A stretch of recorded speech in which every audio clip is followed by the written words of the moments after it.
right, hello, Sooner Nation. If Brya is on here, that means OU softball is here. Tomorrow is our second Christmas around here, so I thought we'd bring Brya on here to talk about the season, OU softball, maybe forget about OU basketball for a little while, and also too, Brya, that way we don't have to go driving like we have the last week. So she's permitted. She is a permitted kid. So all right, congratulations. We have been driving all over Collinsville.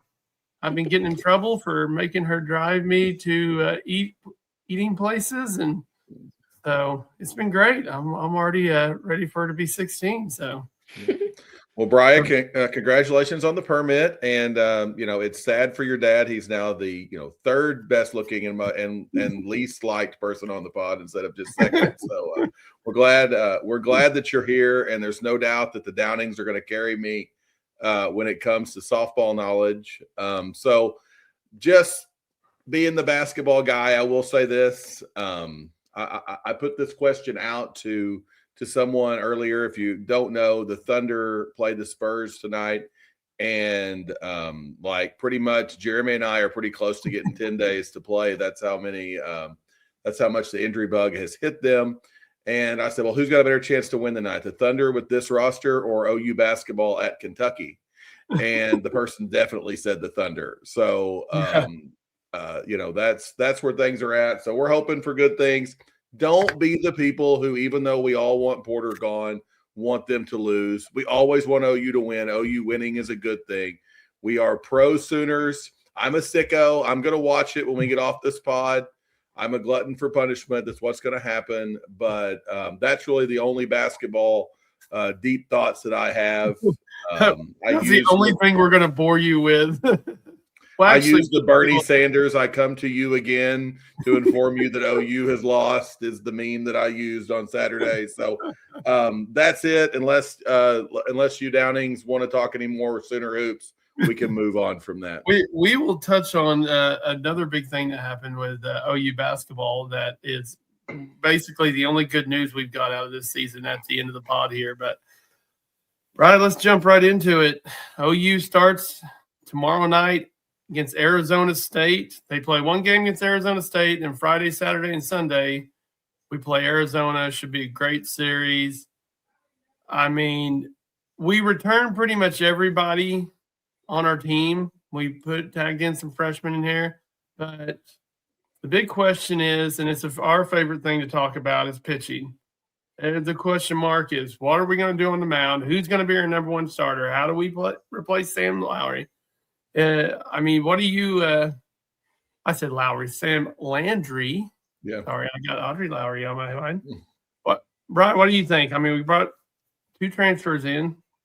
Well, hearing for Patty Gasso, I'm excited for this year because, I think our pitching staff is 100 times better than it was last year. Because, last year I felt we really carried off of, Sam Landry kind of carried us through most of the season. Not saying that Kirsten Deal didn't do anything, but she was like the one that we always went to. But I'm excited to see the Berzin, the transfer from LSU. I'm excited to see what she has to do for us because we've heard a lot of good things about her. And then I don't know how to say her name, Miley Wish. I think they said with Changa, and we talked about this before the pod.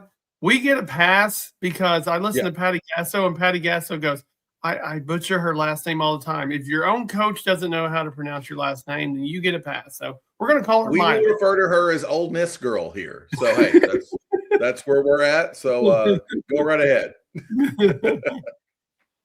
But, yeah, I mean, we brought these 2 in to compete for the number 1 position. Miley Wachanga, Berzon. Berzon's was a second-team All-SEC pitcher. And I think a lot of people – she wasn't a name that a lot of people talked about, but she has good numbers. And like Brya just said, our pitching staff, I think, is deeper this season. I mean, I think we relied so much on Sam Landry because there was a lot of question marks on the mound last year. It's kind of because everybody else kind of stunk. I mean, let's be honest. We had no doubt that – any big game, you needed all of that from her. Mhm. And I mean, while hats off to her, I do think we all agree that limited our ceiling last year, without a doubt. Mhm. Nothing against Sam Landry too. It's like we've been spoiled as OU fans. I Yeah. mean, pitching like Jordy Ball, when we had her, it was just like you always knew you're going to go to her.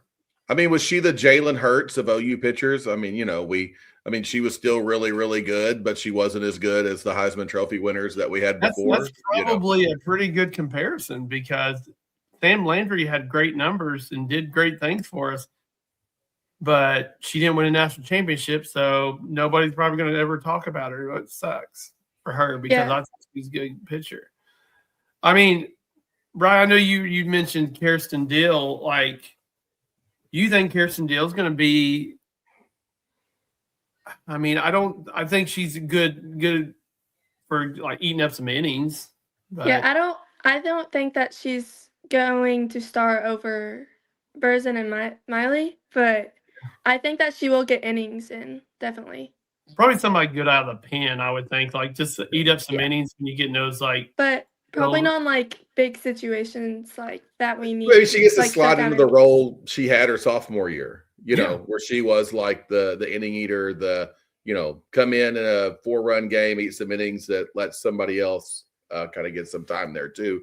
And that's what really good players do. They allow players to slot into a role that that they're more accustomed to, that they don't have to do it. What do you guys know about? And I'm just kind of scanning rosters here. You guys know more than me. A little bit of research I've done. What about Audrey Lowry in the circle? What do you guys have on thoughts there? She was hurt a lot last year, right? Wasn't she the girl who was hurt quite a bit? So, but she's got some high upside, right? Wasn't she a pretty big recruit? Yeah, and she kind of came in out of nowhere in the first part of the season. It's like they brought her in, and they're like, who's this Lowry girl?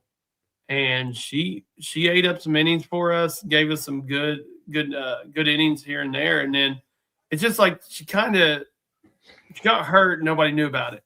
It was like, why are we pitching Audrey Lowry? And then finally Patty Gasso was like, she's dealing with an injury. So it's like it's one of those things where don't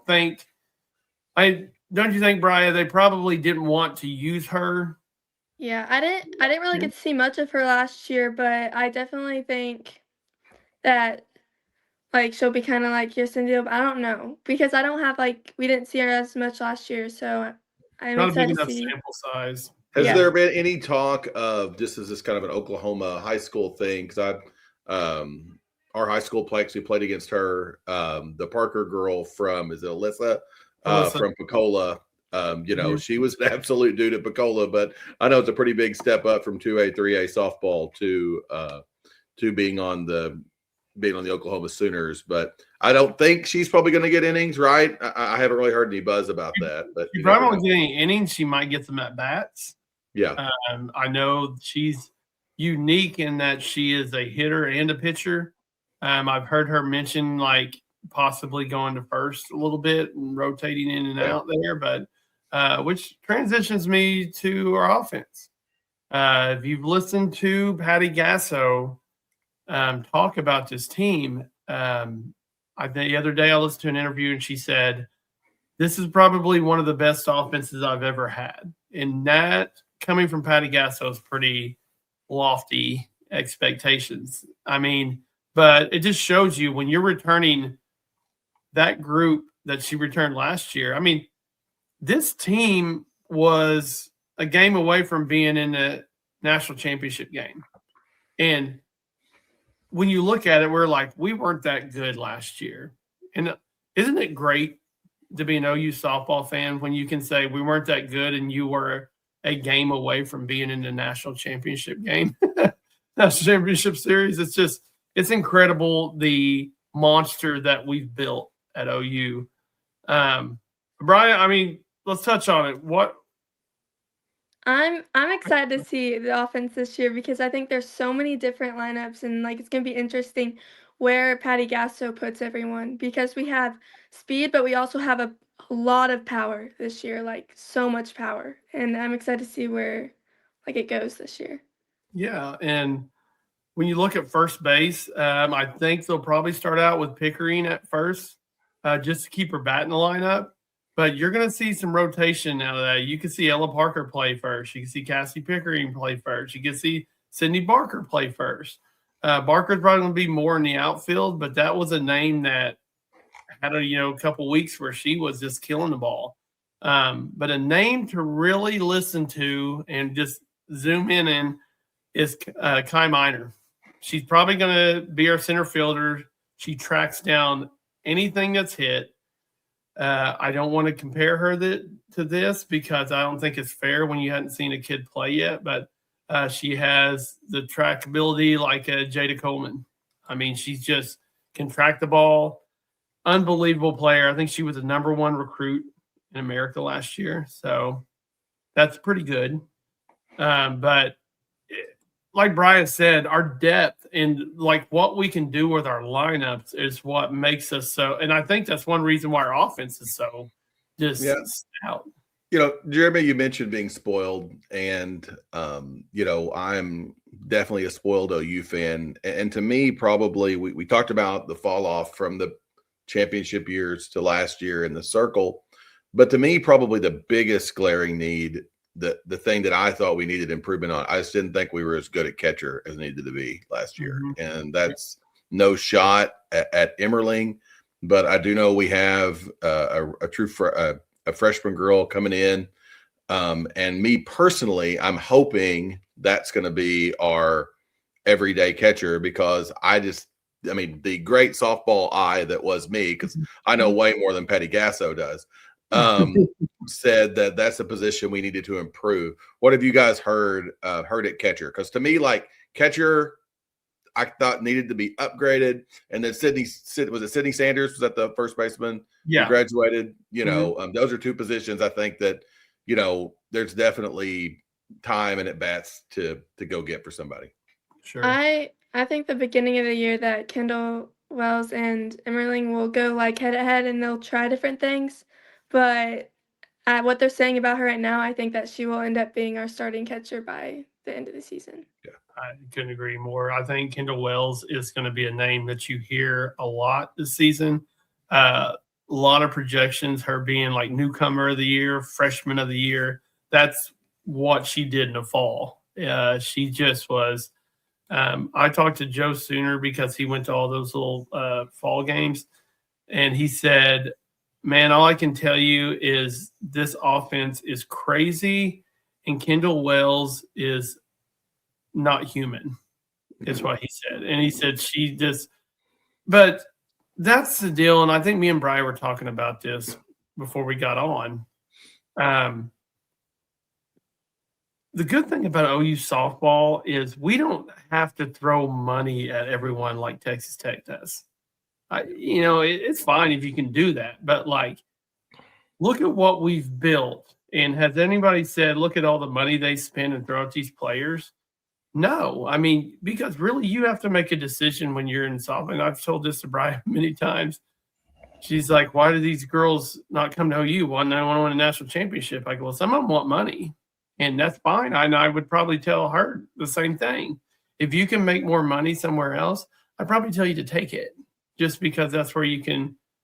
In softball, that's where you make your money, is in college. You're not going to make it professionally. So, but OU has built this program to where people want to come here. You don't have to spend millions of dollars, because what they want is they want to win national championships, and the following that OU has is cult-like. I mean, you look how this team, the fan base travels for OU softball. I mean, it is in OU lore, it's football, softball right here. I mean, softball has trumped basketball, trumped baseball.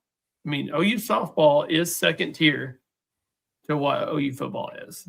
And I mean, but that's why I think it's important, Jeremy, that, I mean, we know, unfortunately, as much as we'd love Patty to do this for, 100 more years, we're probably looking at less than a decade left of the Patty Gasso era in Norman.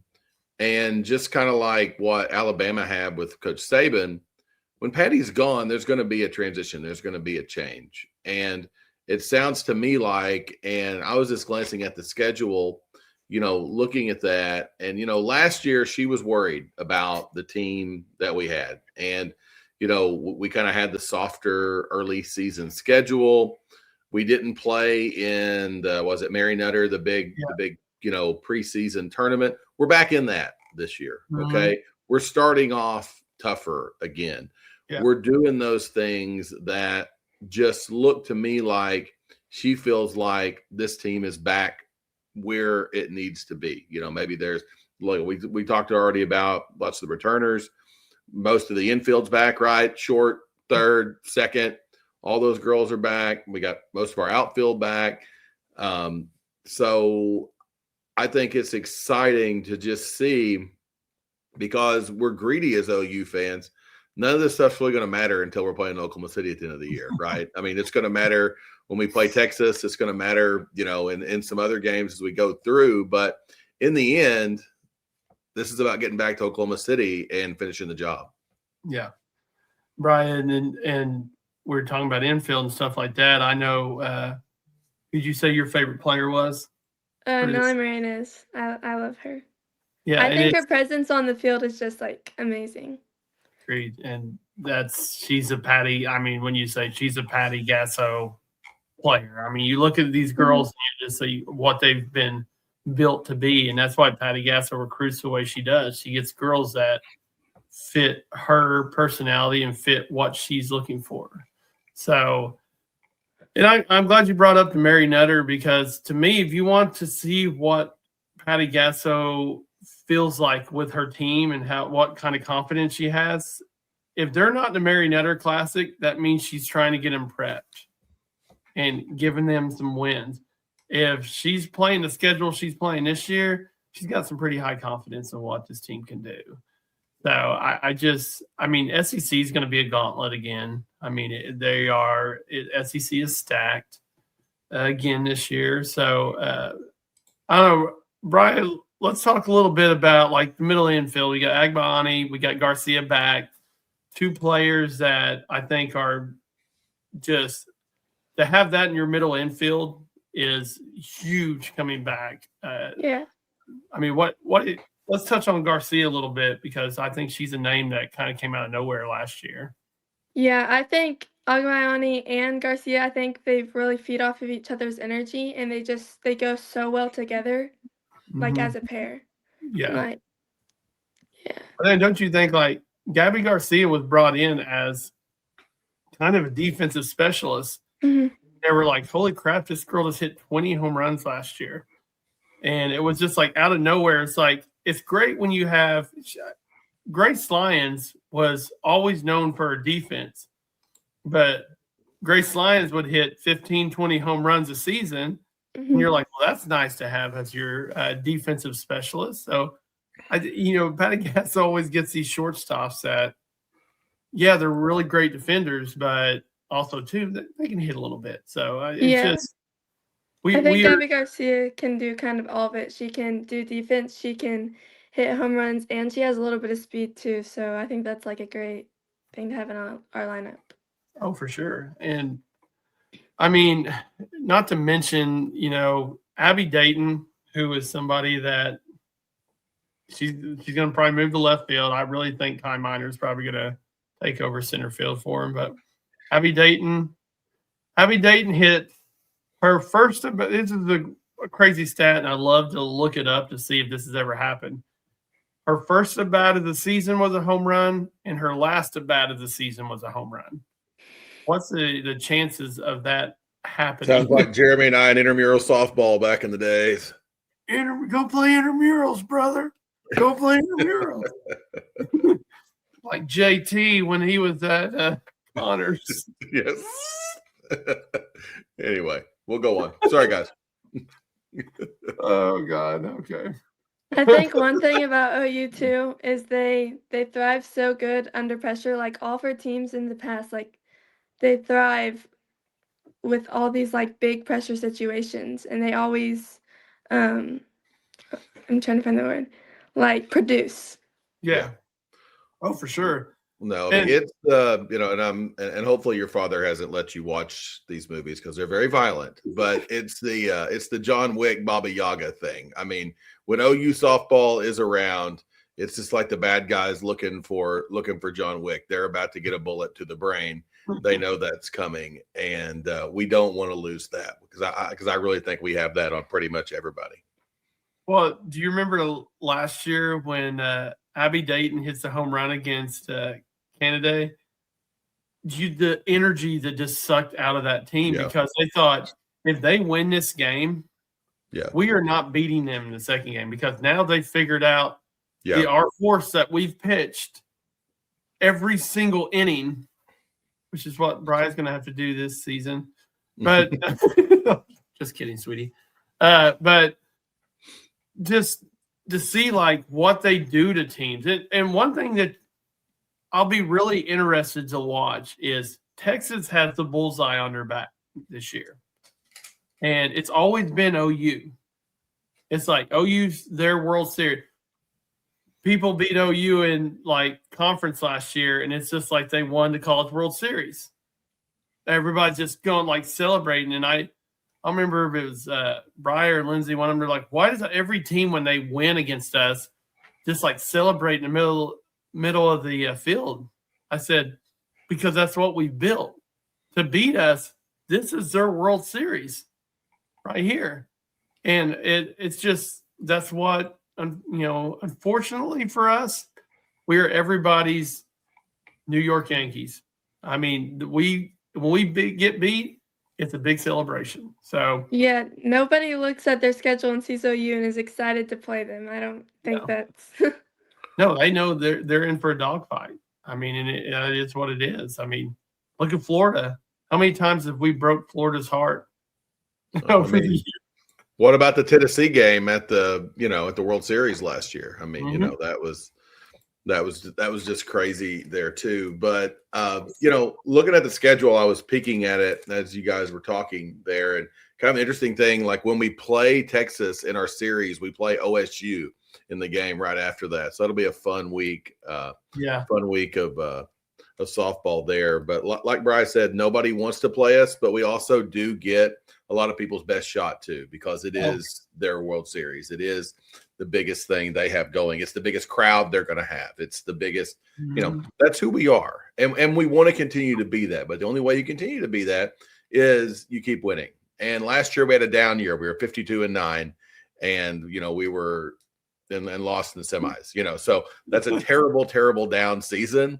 Patty is hopefully in my latest phone call with Roger Denny, our new athletic director, I told him, I said, Roger, here's the deal, man. You gotta really look at softball. There's a plan of improvement for Patty in place.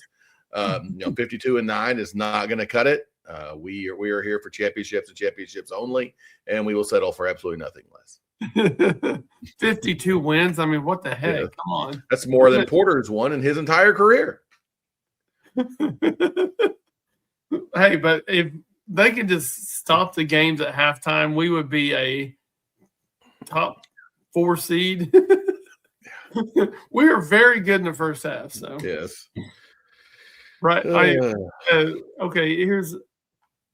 Let's finish off with this, and then we'll touch a little bit on the new arena. But Brya, what's your predictions? What do you think? I know what like field, like where everyone's gonna be, or like what do you mean? No, what do you think? Do you think we have a national championship caliber team? Yes, especially with what Patty Gasso is saying about this team. Like she's saying it's one of the best teams or like best offenses that she's had ever, which topping like Kinsey Hansen, Tiara Jennings, Jada Coleman, like that's big. Yeah. So I definitely think that we have a good shot at winning another natty. Sure.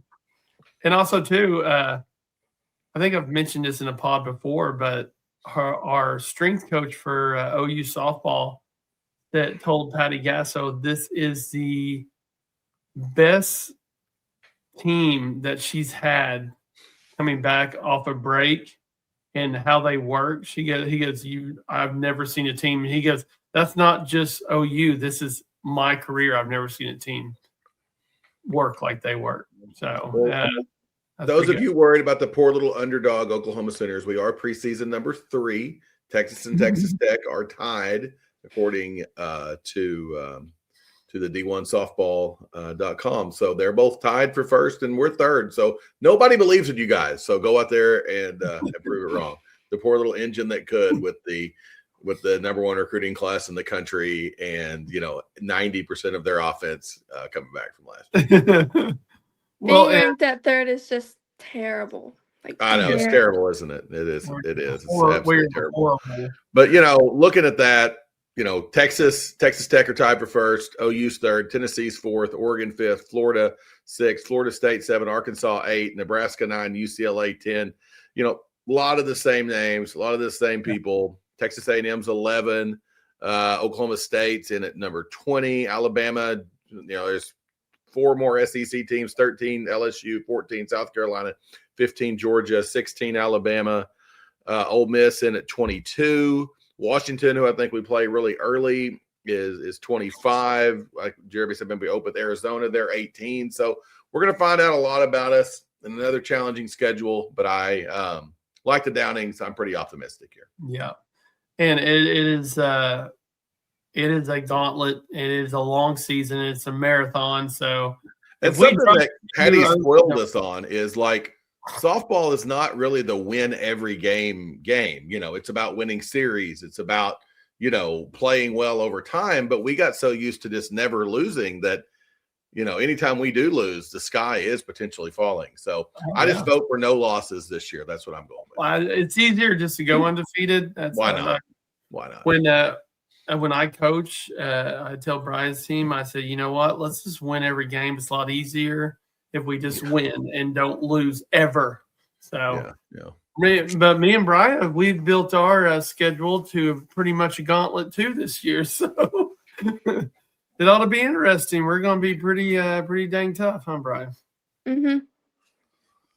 All right. Jeremy will get more tan as the pod goes on as he gets back out of Our offense is going to be OUS. That's all I can say. Okay, there you go.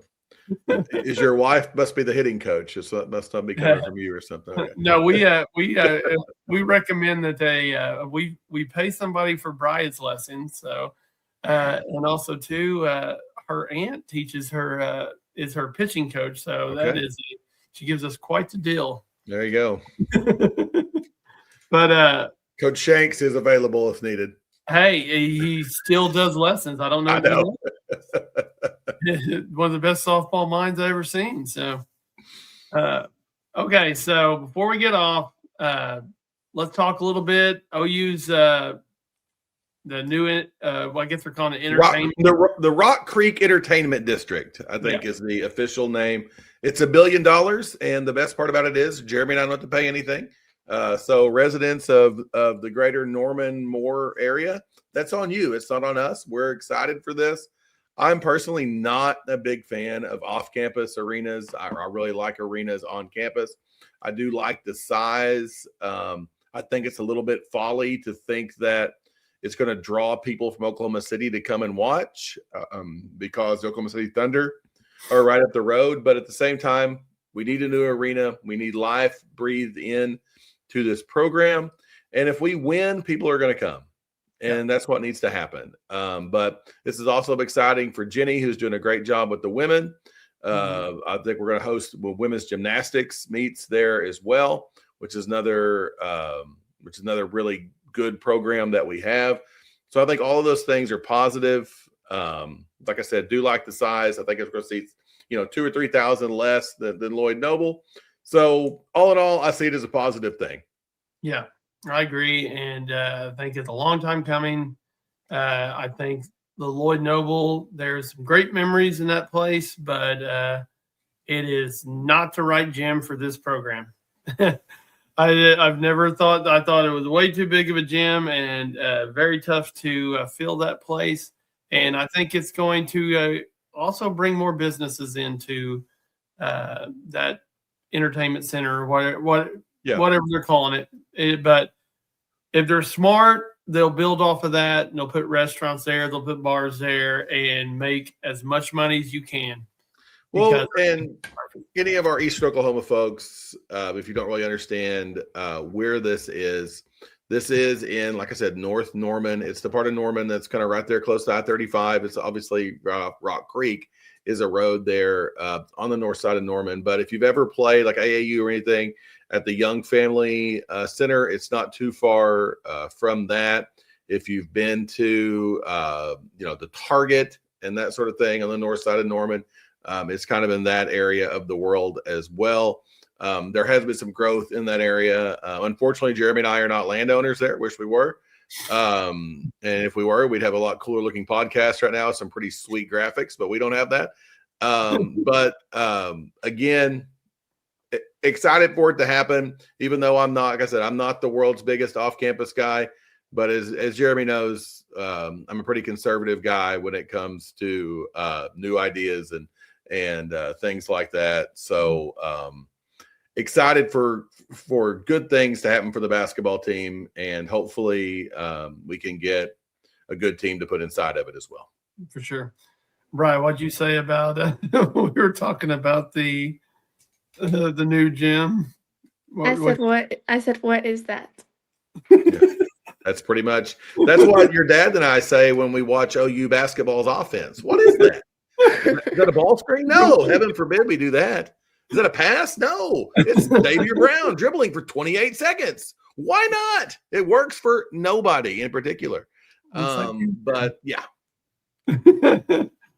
All right, guys. Well, we figured we'd bring in Brya to start getting some more followers and some more subscribers, because she got some good numbers last time. So if you're not subscribing to us, subscribe to us. Guys, we're sitting at 190. I'm tired of 190. I've seen 190 for 2 weeks now. So let's start adding it up so me and Goss can retire and just start traveling the world. I mean, Brya doesn't know this yet, but this is our goal. And also, too, is the cool thing is that this will be one of the pods that my wife and her mom will watch, because I was told she watches Brya's pod. So I was like, well, I got to be extra good this time. Last time I was told I don't. Hey, guess what, folks? That was 0 curse words from Jeremy this time. 0 for all you counting at home. So congratulations there to Jeremy. If you can, send us an email, soonercast@gmail.com. If you're like, that whole sponsoring thing, that sounds kind of cool. Maybe I'd like to have my graphic up there. We'd love to talk to you about that. Soonercast@gmail.com. We appreciate you guys. Thank you, Brya, for coming on. Thank you guys for having me. We're certainly glad that you did. Good luck as you guys start your travel softball season. I know that'll be rolling up here real soon. Don't let your dad yell at you too much. Okay. If he's mean to you, let me know. And, we'll be mean to him. We'll, our friends group will bully him as much as we possibly can. We Sounds enjoy like a doing deal. that. Okay. All right. Thanks, guys. Boomer Center.